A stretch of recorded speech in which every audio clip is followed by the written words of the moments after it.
what they say. Everyone finds their own way. No one knows how it goes. Standing there within your clothes. I find it superfluous, trying to be virtuous. Pouring flesh, hot hell yes. Ask me and I must confess that I'm not made of stone or plaster, but I've been molded by the master. I am fully loaded and equipped to see. God's got her fingerprints all over me.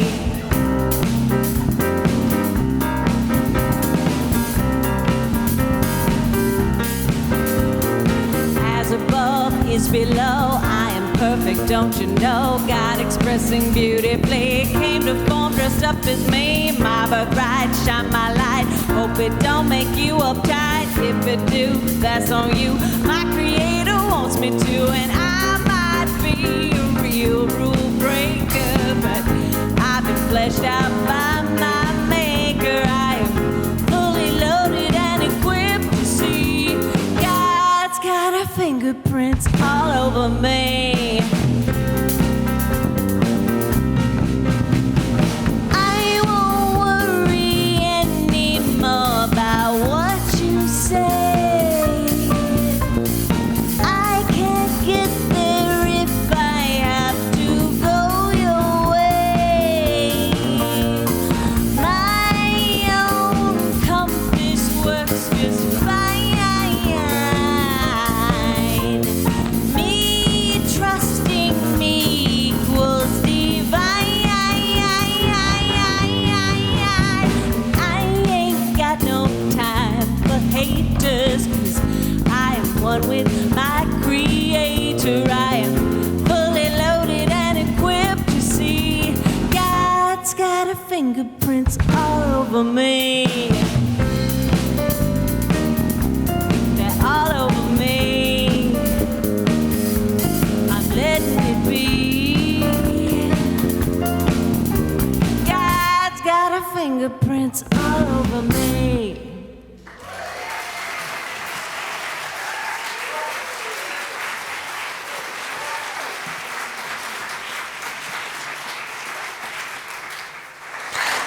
Thank you, Margaret. Well, it is my pleasure to introduce our power talker today. We have an amazing congregant who has been very active in our community. You might know her. She probably changes her hair as much as I do. And and she's very vibrant. Her name is Larry, also known as La Reality.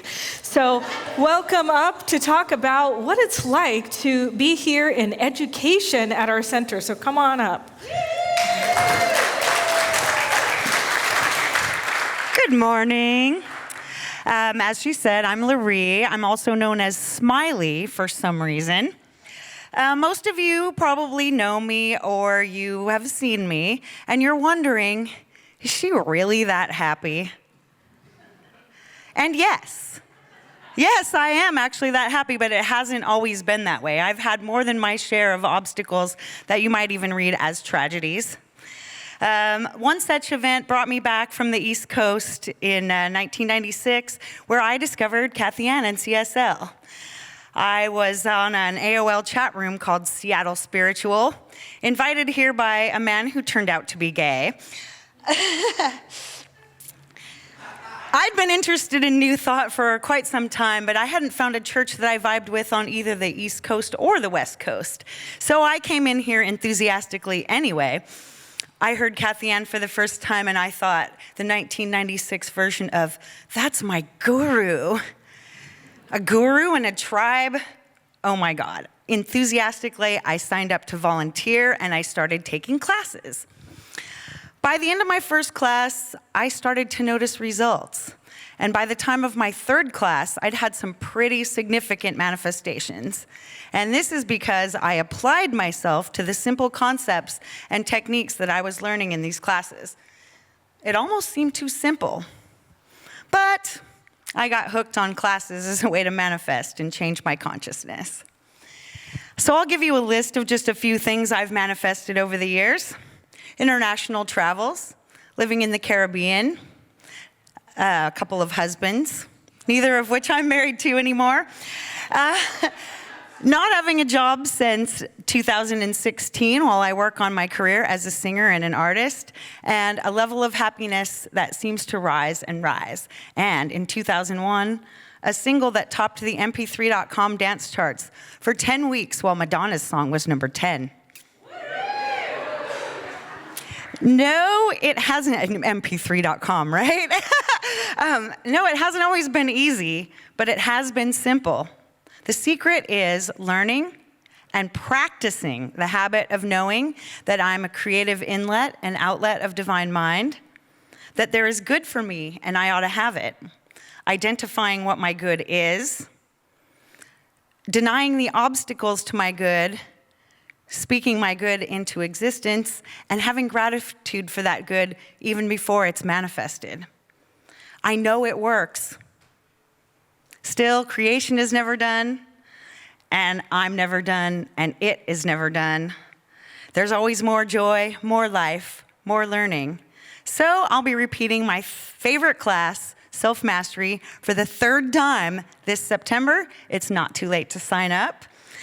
I'm expecting to raise my baseline level of happiness once again to an almost ridiculous level, and to get rid of my upper limit problem, which you may have heard Abigail speak about, referenced to the book, The Big Leap by Gay Hendricks.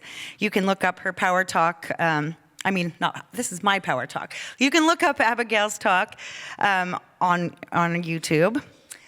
So that's all I have to say. As I'm fond of saying, my reality is better than regular reality. So I invite you to share it with me. Thank you. Thank you.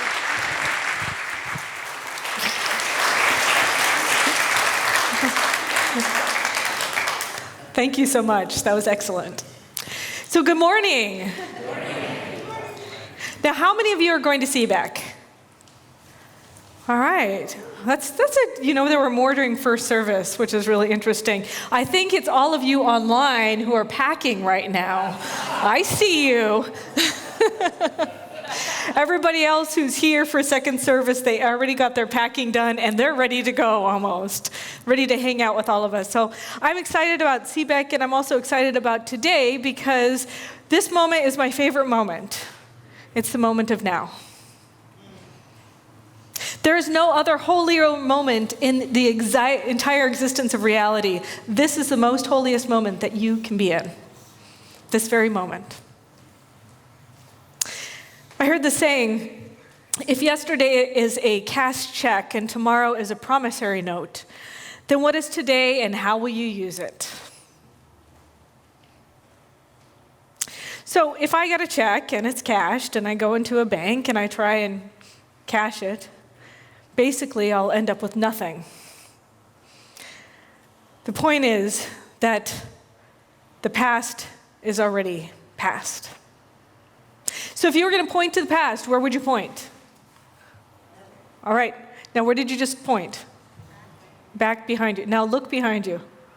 Look behind you. Is the past there? No. No, it's not really there. Yet so many people pretend like it's still here. They're like dragging their past around them. They got this baggage hanging out. And maybe some of those people are in this room. Some of them might even be you. Thinking about dwelling on what happened, I don't know, yesterday or an hour ago, instead of right here, right now. So what if we just accept that what we did, and we didn't do what we didn't do? And what if we accept that what happened, happened, and what didn't happen, didn't happen? A lot of that comes with forgiveness. For me, things that I carry around from my past, or used to carry around from my past, were things that I couldn't forgive myself for. Things that I did that I regret. And then I went to the process of forgiveness, which is really like I'm carrying a bunch of suitcases around with me, like I'm going to CBEC, like 15 suitcases with me. And they're heavy. There's a lot of stuff in there. Yes. Teresa, I thought my mom said that because she knows me, but you know me too. Oh wait, no, you do that also. Okay, lots and lots of baggage with lots of stuff in it, and it's heavy. It's heavy. And what if I just let go? It seems like it could just be that easy. What if you just let go of the past? What would happen if you loved yourself for who you are right now? What would happen if you allowed yourself the freedom to know that who you are is divine and a valuable presence in this world? Now, a lot of people are going through divorce or transition, or they maybe had behavior growing up that did not help them from their parents, and then they inherited it. And then they walk into this center and say, wow, I created that experience because I inherited behavior I didn't even know about until now. And then I go through a process of, if I see something I don't like about myself, then I just go beat myself up for it again. Like as if that really helps a lot. I'm so glad I'm not the only one. but really, what if I don't? What if I stop that right now? And I say, that's the past. I'm going to let it go. There's a story about a senior monk and a junior monk. And they're going to cross a river. And so they go over, let's say there's a river, and then there's the senior monk and the junior monk. And there they are, right at the edge of the river. And there's this amazingly sweet, beautiful young lady. And they both look at her. And she looks at them and she says, you know what? I cannot cross this river. I just can't do it. Can you help me? And the two monks, I mean, they chop wood and carry water all the time. They're, pretty beefy, muscular monks. So, my story. This is how I see it, And so the senior monk, he grabs her, whisks her off her feet, crosses the river, puts her down. And then the junior monk goes across the river. And the junior monk is like looking at the senior monk like, dude, we had a promise. We made a promise not to touch any woman. That was in our vows. We said we would not do that. And the senior monk looks at the junior monk and says, yeah, I put her down on the riverbed, but you're still carrying her. But isn't that how it is? But it doesn't have to be. Put the burden down and move from the past into the present. Today is the gift of the present. I have a theme today. It's called Unity Does Not Require Uniformity, about being inclusive. I got it from this book, Stained Glass Spirit, which is our book of the month. It was written by Tracy Brown, who's a practitioner out of the Dallas community, and also the current president of our leadership council of all of Centers for Spiritual Living. And she wrote this book, Stained Glass Spirit, becoming a spiritual community where oneness does not require sameness, where unity does not require uniformity. And I wonder if I'm getting from this place from letting go of the past, and I want to get into this present moment, I recognize that today is setting the groundwork, it's setting the foundation, it's setting the framework for what I want to live into. And I know that what I think, I speak, and what I believe is like a setup to future experiences. And so I take this moment as an opportunity to stand in that idea, being present in the moment, and yet at the same time setting up the direction or the trajectory of the future. So I wonder, what future are you thinking yourself into? Or what future are you speaking yourself into? Or what future are you believing yourself into? What future are you acting, behaving yourself into? Because in this gift of now, we can deliberately use this moment to create an amazing experience not only for our life, but for the collective life of all? Like, what if we are key components in creating that collective experience for all? What if that's what you came here to do? Is to participate in a stained glass experience, what Tracy Brown calls it, where each person is like a different color of the stained glass window. And when we are shining our light, when we are shining the light of the divine, God's light, through us collectively, what kind of world can we create? What kind of imagery can that beauty be if each and every one of us was shining? And I know that part of it is I need to unify myself with a vision, with a way of looking at my future, looking at this place that I dream of being at, and making steps that are in alignment with that truth right now. I have a friend, her name is Reverend Sunshine Day, and she loves softball. She's played softball for many years, and she wrote this, which I thought was really cool.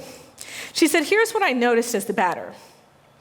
As I'm standing at home base, I scan the field, looking for possibilities to hit the ball. I position myself towards the direction I want to hit the ball. And when the pitch comes, my eye is on the ball. If it's in alignment with my direction, I'm going to swing and hit the ball where I want it to go. This is how I use building my tomorrow today." She says, creation comes out of nothingness. Out of nothing we create. The field and the players are all there. We all see them with our mind's eye, our inner vision, and hitting the ball is where there's an open gap. I can imagine hitting the ball in the gap. And then my actions support me in hitting the ball and preparing myself for it falling in the gap. So what comes first is this idea of us imagining and creating and feeling into that future, and then my actions in the present moment align me with that future. There's a future that I'm personally living into because I want to be a part of a collective vision.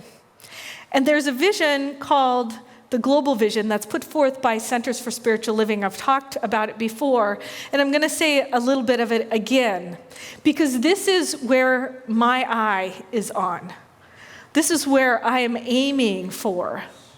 And this is where my actions align with in this time space, in this moment now, in order to move forward. And it's a collective movement. So I want to invite you to think about these words that I'm saying to see if you are interested in buying into them as well. The vision by Centers for Spiritual Living. We envision a world where personal responsibility joins with social conscience in every area of the political, corporate, academic, and social sectors, providing sustainable structures to further the emerging global consciousness.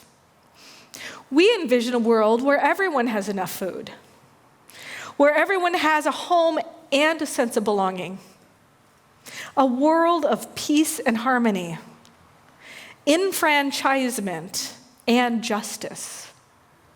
We envision a world where resources are valued, where they're cared for, where they're grown, and where there is generous and continuous sharing of these resources. So in order to live into that vision, I need to embrace this idea of inclusion. So what is inclusion? If all live from the truth that we're all incarnations of the divine presenting uniquely, and we are bound and inseparable by the unity of God, then I would be in inclusion if I am participating with all those other parts of the whole. If this particular concept were embodied by everyone, then exclusion would cease to be. We'd be living and moving and having our being in the consciousness of oneness. And we would experience inclusion beyond otherness. So what is otherness? Otherness is an outer incrustation or a shell that has within it the light of oneness. So underneath it all is the root of oneness. All souls have come from the same origin. It's like we're all planted in the same soil, and each one's blooming up differently. But it's all there, all interconnected. But when I perceive otherness, when I start talking about us versus them, when I say those people, those words, those people, then I'm participating in a polarity where there's an in-group and an out-group. I know there's there's some religious organizations that draw a circle. They're like, this circle is what we're about, and if you're not in this circle, then you're out. And this is the chosen people here. We are the chosen people, and you are not. And some people were in that circle, and then they were kicked out of that circle, or they were like, this doesn't resonate with me. But what we want to do is understand that everybody has a circle where they're like, we look different because we're physically different, but we have an energetic and a spiritual connection that's in and through all things. So instead of drawing my circle where it's like, this is where I'm in and you're out, we draw a circle around everybody and everybody's in. I had a friend who, her and her spiritual community went to the NRA rally and they participated in a prayer vigil. And all of these people came to her and they're like, that's the first time I've ever heard somebody include a prayer that included everybody in the NRA rally. Because we're not saying we're the spiritual ones and you are not. We're saying everybody is spiritual. Everybody is here and has value on this planet. And some people don't know because they've forgotten or they never were told that they were valuable. So I want you to turn to your neighbor and say, you are valuable. Turn to another neighbor and say, you are valuable.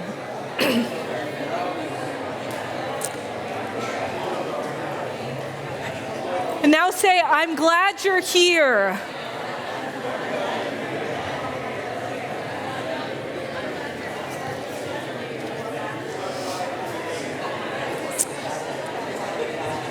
And now come back here to me. Thank you. So how does one live inclusively? How does one transcend the boundaries of otherness? Ernest Holmes said, the one who understands science of mind will be tolerant, kind, and empathetic. Empathy forces us to go beyond the limits of our individual beliefs. We cannot minimize the feelings of otherness or the feelings of marginalization felt by other people. Instead, seek to understand how people are feeling. Seek to hear them out. Seek to understand because they're in a different background or have a different experience than you do, what it's like, what's going on in their world. Listening is one of the highest honoring of another person.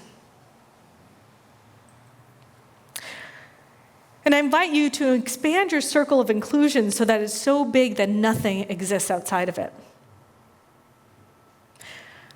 I did this unconscious bias workshop one time. It was hosted by Centers for Spiritual Living, and they had me write down the 10 people that I was closest to in my life, and I had to exclude family members. And then what they did is they said, okay, now there's like this little chart of those 10 people. And They asked me to write down their gender, their age, their socioeconomic status, their education, whether they were LGBT, if they were differently abled, if they were married or not, and did I say this, their age? Their age, okay, so, and their ethnicity as well, their ethnic background. And then I looked at this and I was like, oh wow, it's really nice. I got a lot of diversity of people, different ages, some people who are straight, some people who are bi, some people who are poly. I have this whole circle of different types of people and all different ethnicities. And I thought, oh, that's great, except I had one glaring problem. And that was everybody on my list was a woman. Everyone.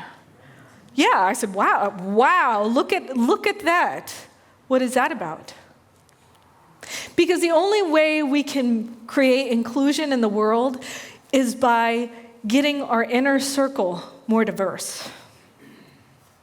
And so what I needed to do was go out and draw some men into my inner circle, and I did. I did some intentional asking of some of the amazing men in my life to be closer to me, to be my prayer partner. And now I've expanded that world so it's even more diverse than it's been. But oftentimes, it's easy to look out there and say, this is how the world needs to change. But it's a lot harder and more uncomfortable to look right here and say, how do I need to change?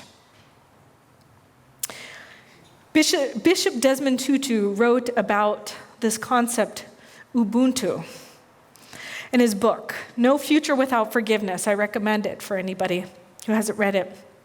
But the word means, Ubuntu means, I exist because of you, or I am because you are.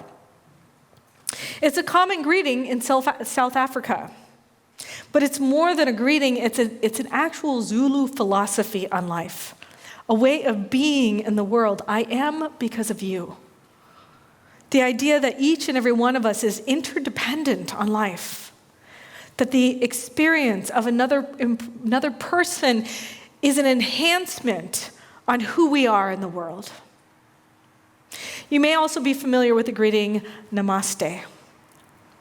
And that is a Sanskrit word that means I bow, the divine in me bows to the divine in you. So I want to encourage you to see how you can be more inclusive and honor the divine in each other. And recognize and know that I exist because of you. And take that on this week. For those of you who are going to CBEC, I'm going to have an exercise called Walking into Inclusion. I want to invite you all to participate in that. But we're going to do an exercise here in this community today that was recommended by Tracy Brown, where she ends all of her workshops with this particular exercise. So what I'd like you to do is stand up. This is called From Namaste to Ubuntu. Please get a partner. If you don't have a partner, raise your hand and find somebody who doesn't have a partner. You need one partner. You can't have two partners, you need one partner.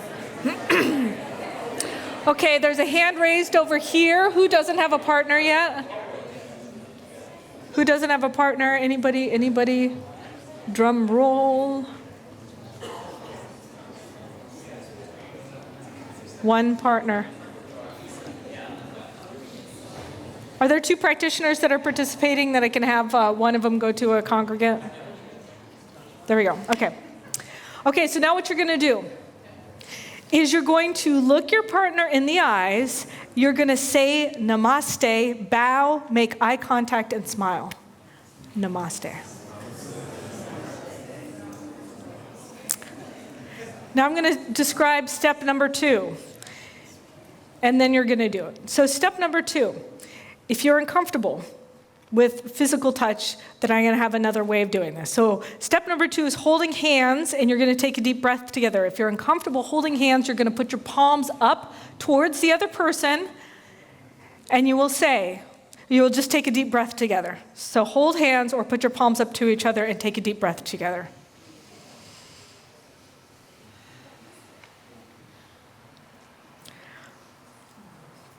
Step number 3. There's 2 versions of this. If you're comfortable with physical touch, you will hug and whisper Ubuntu into the other person's ears. Or if you are uncomfortable, you will cross your arms, signifying to the other person to do the same, and then you will just lean over into the other person's ears and say Ubuntu. So go ahead and do that.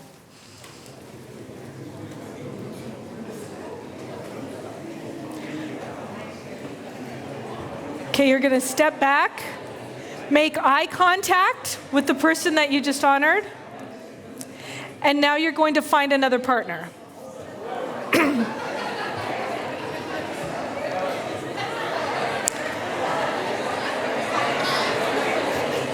Find another partner.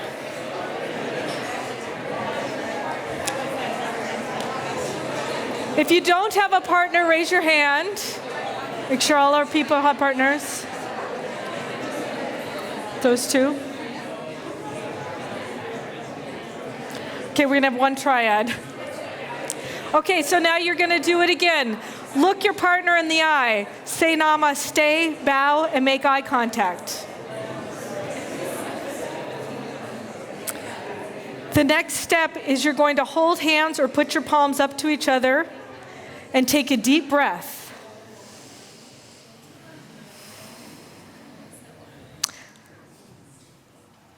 The third step is you're going to hug or you're going to cross your arms and whisper Ubuntu.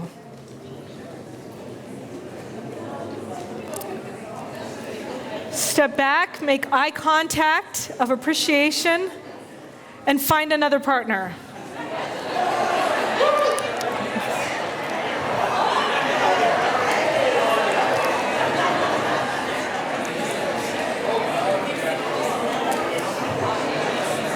Okay, there's partners over here. Raise your hand if you don't have a partner. Right over here. Okay, again, look your partner in the eyes, say namaste, bow, and make eye contact and smile. And hold hands or put your palms up to each other. Take a deep breath together.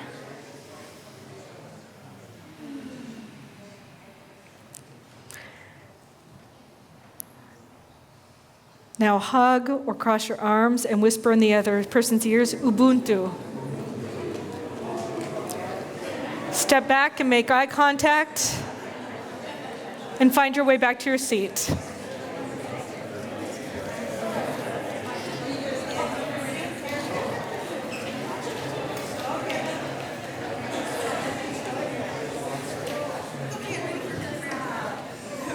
And take in a deep breath.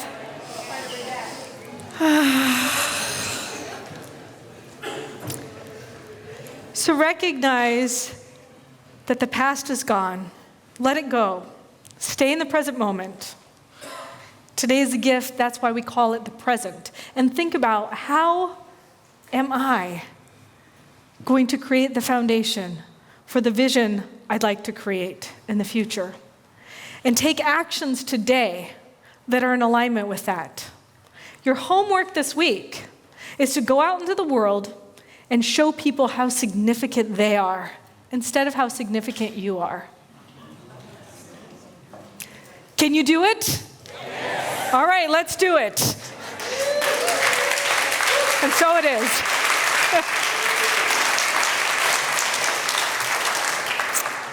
Let's pray.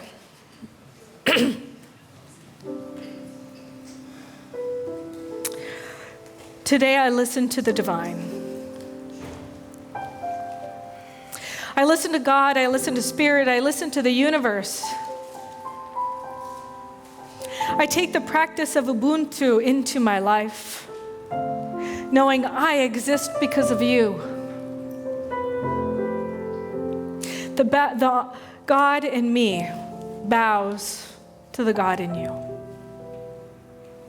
And I recognize and know that this shows up on this planet as a vision of a shared humanity, where each person remembers that they are of value, that they have something to contribute that is a benefit to the world as a whole.